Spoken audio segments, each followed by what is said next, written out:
Taylorism combined with human relations make up the cornerstones of worker management in the 21st century. In China, scientific management has taken on nightmarish proportions. So extensive is the division of labor that millions of people are forced to perform roughly the same motion thousands of times a day.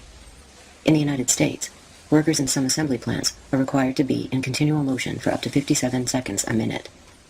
In Indonesia, sweatshops owned by corporations like Nike chart productivity down to 1,000th of a second. In offices and service industries, corporations are increasingly resorting to video surveillance and computerized monitoring. One of Frederick Taylor's descendants, John Taylor Gatto, has rebelled against his forebears' legacy. An award-winning teacher, he has also rebelled against the state of his profession.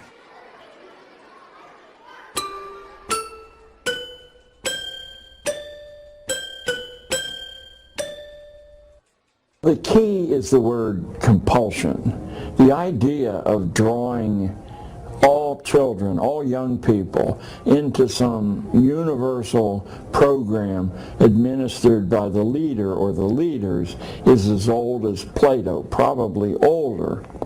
But nowhere on earth was that able to be imposed until northern Germany, under the military rule of the Prussians, finally imposed that in 1818, so in the second decade of the 19th century. That is the first time. It was announced in other places, but never was it able to be successfully administered, because the idea is so crazy and so damaging inherently that people simply disobeyed the law.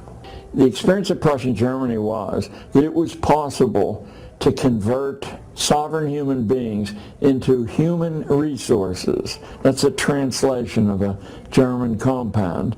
And that by making these people incomplete, making them unable to think in contexts, but they could be converted into specialist tools for management, scientific management. Horace Mann was hired by the railroad and coal interests of New England to bring about compulsion. He had no interest in schooling. He was an ambitious young politician.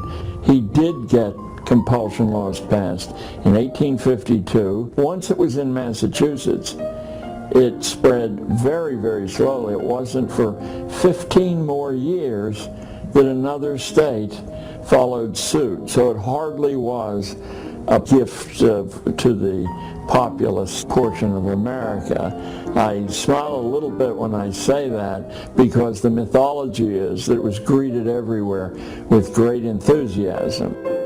Not only did parents resist compulsory schooling, they sometimes did so violently. So vehement was the opposition in Barnstable on Cape Cod that state militia were brought in to march children to school under armed guard. A primary reason why the mass of the American population resisted compulsory schooling was a widespread belief that its purpose had little to do with education and everything to do with control. Their suspicions were well-founded. An undercurrent of class warfare runs through early American education documents. The U.S. Bureau of Education Circular of Information for April 1872 explains that inculcating knowledge teaches workers to be able to perceive and calculate their grievances, thus making them more redoubtable foes in labor struggles. Such an enabling is bound to retard the growth of industry. 16 years later, in the report of the Senate Committee on Education is equally explicit. We believe that education is one of the principal causes of discontent of late years manifesting itself among the laboring classes. The first Red Scare, in my judgment, is the trigger event for the embedment of compulsion schooling in the United States. The Red Scare of 1848 is probably the reason that one American state fell under the compulsion regimen. There are literally thousands of books from the period 1880 to, say, 1920, roughly, that deal with how you scientifically engineer a factory or a church congregation or young people in school. School, which followed a general outline of converting kids into obedient tools, now took on a very, very mechanistic aspect under this surge of scientific engineering. In 1903, the Atlantic Monthly called for adoption of scientific management in schools. Prominent education theorist William C. Bagley stressed a need for unquestioned obedience. The new system would train children for life in 20th century America. Their role, to fulfill the needs of commerce, industry, and government. In a community with the best education, more shoppers, more merchandise moving, a higher average of per capita sales. In the other community, fewer shoppers. Maybe things will look up in the long run. In the first community, there's a larger magazine circulation per 1,000 population. A much smaller circulation in the second community, a decline in demand. The student of typing, shorthand, and business machines becomes a producer upon graduation, a tax-developed community asset. He prepares for radio and electronics. His future promises a profit on the taxes invested in him. As education raises the cultural level, so it must also introduce youth to the know-how of production and stir interest in precision, efficiency, and service. With graduation, the community receives a new supply of young people who want a better life on the one hand, and who have the ability to work for it on the other. Now the tax investment returns to the taxpayer. In order to aid in the process, the Gary Plan was introduced. It had a new organizational scheme in which different subjects would be taught by different departments.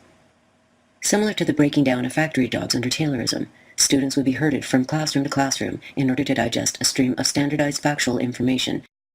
Like Pavlov's dogs, they would do so at the ring of a bell. Children go where I send me, I'm gonna send me one by one, but a little bit, a baby, born by the Virgin Mary,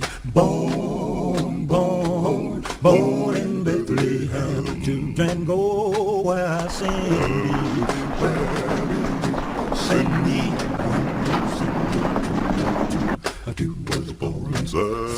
The first lesson I saw was the terrible confusion that's in any school as people race about at bell-marked intervals. The time-honored experience of mental development is that it occurs with strong concentration, not with fragmented attention. Class position. You will not find the doctor's son, however ignorant he is, in the class with the marginalized kids. Indifference is wonderful. This is a factory to create indifference to intellectual things, to ideas. They have to be whipped, ordered, and disciplined to do anything. Or, just as bad, they have to be offered bribes to do it. Emotional dependency, sure. Probably half of these 60 million kids who attend school in the United States, removed from their own families at a very vulnerable age, become emotionally dependent on a pat on the head, a smile, avoiding an insult. Intellectual dependency. In spite of rhetoric to the contrary, a teacher's nightmare is invested in those kids, if any, who actually have learned how to think for themselves. The teacher's job is not only to convey bits of information that should not be challenged, but also to convey how you connect those bits of information, but not practice in doing that for yourself. You memorize someone else's connection. What is a circle? Philly Handler.